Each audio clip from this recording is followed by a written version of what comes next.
r/Askreddit. What is the best NSFW historical fact you know? The oldest known objects that were probably sex toys were made out of stone and animal dung ca. 30k years ago.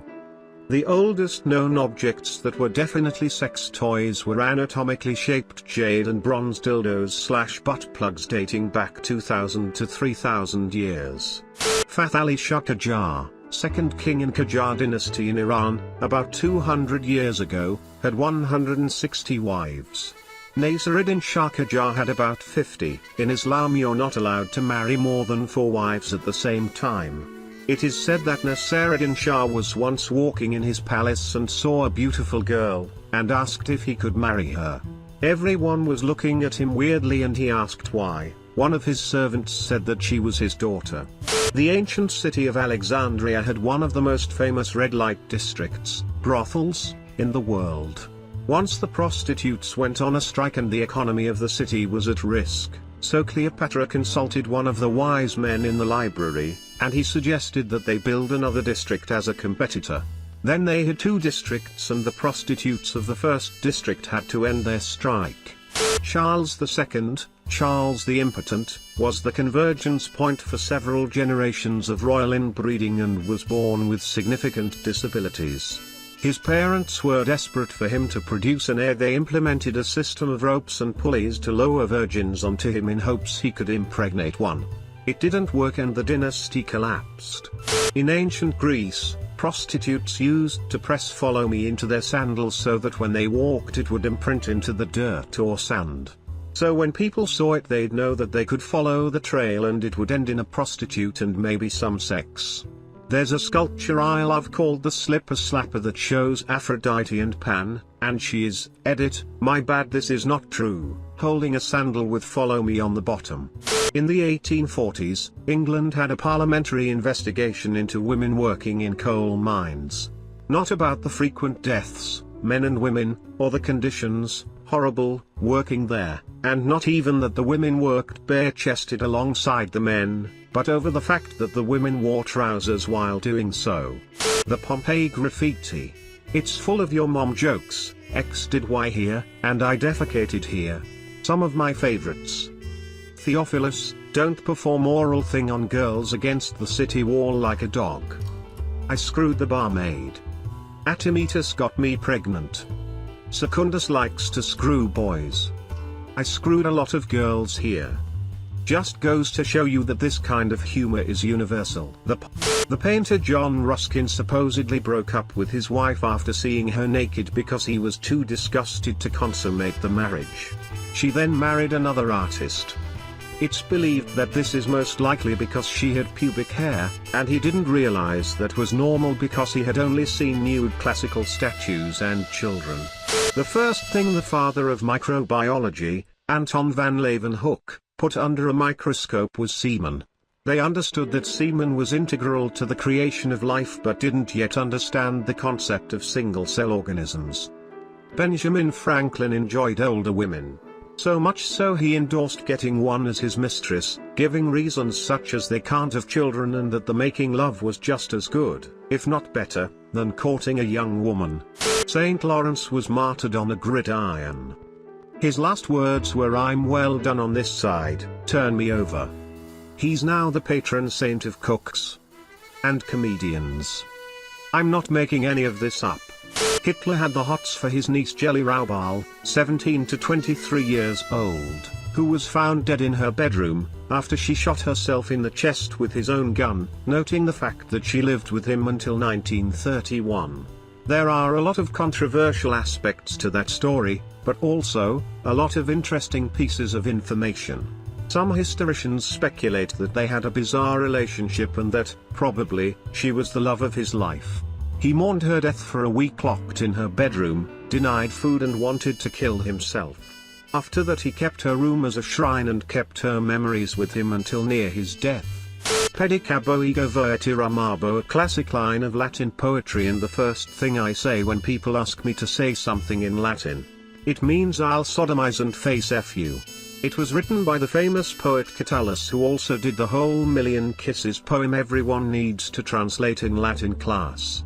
Best I would not call this best, but it's certainly stuck with me since I learned it in class. In ancient Greece it was believed that if a girl doesn't lose her virginity by her first period, she would fill up with blood to the point where her eyes would turn red, and she would hear voices telling her to jump into wells. Or, at least, it was written in one Greek doctor's writings. There's no real evidence how widely it was believed. Not so much as historically as biblical. According to the Bible, right when Jesus is getting arrested by the Romans, a random unnamed naked guy just runs past everyone. He is never mentioned again, and it is unknown why they even put in the Bible.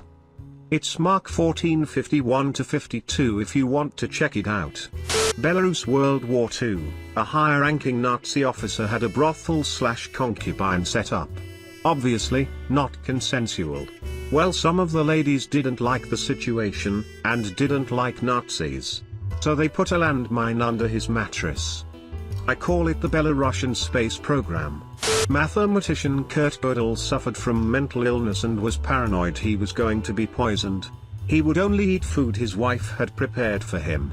In 1977, she was hospitalized for 6 months and could no longer prepare his food.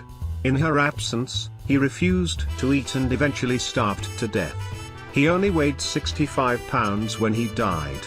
My understanding is that most common folk throughout much of history had very meager lodgings, and most families would sleep together both for warmth as well as the simple fact that they didn't have the space for people to sleep separately. If mom and dad were in the mood to procreate, the rest of the family was just there.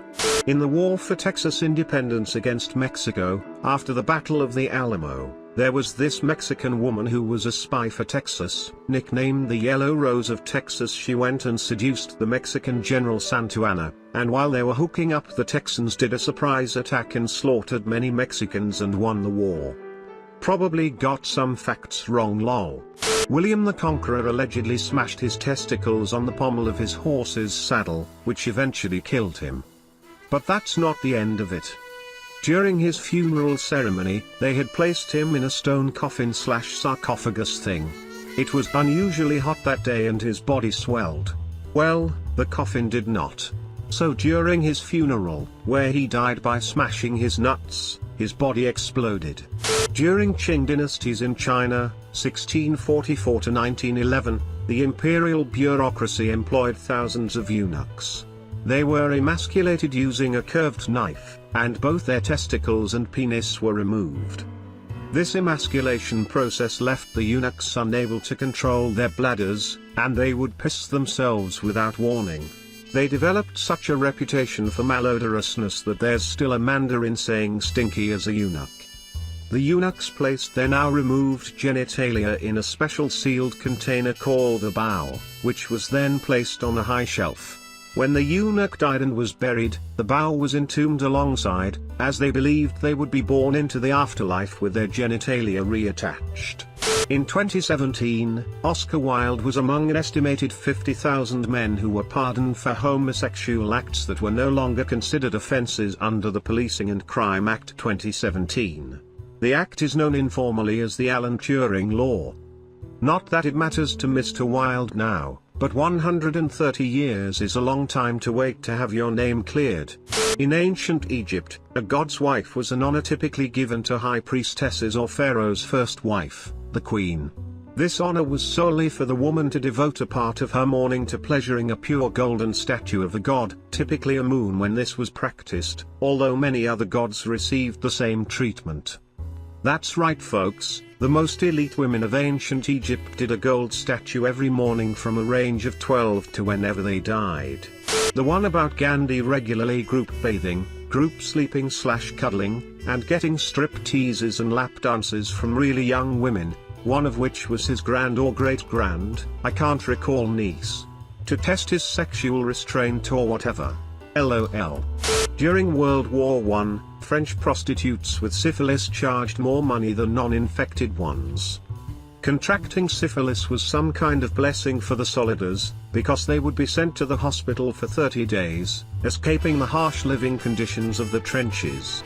I remember reading something like Hans Christian Andersen kept a masturbation diary, often visited prostitutes just to chat, after which he masturbated and then wrote about it, was possibly bi, and likely died a virgin. I want to say that there is a theory or something that the Little Mermaid was inspired by a man that HCA loved, but who didn't love him. Not entirely NSFW or sourced, but you know. Thank you for watching this video and don't forget to like, comment and subscribe for more.